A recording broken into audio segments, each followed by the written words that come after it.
Nakabili nga pala ako ng timbangan sa halagang 82 at 146 pesos lang. Yan po yung hitsura ng bathroom weighing scale. Digital na nga pala yan.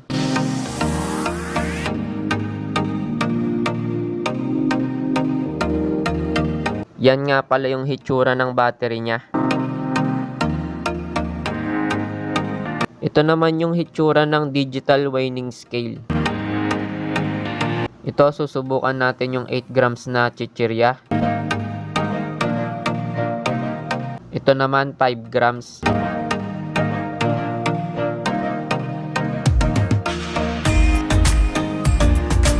May mode nga pala siya na pwede mong palitan yung grams sa ounce. Yan nga pala yung specs niya. Dalawang AAA battery yung ginagamit sa kanya.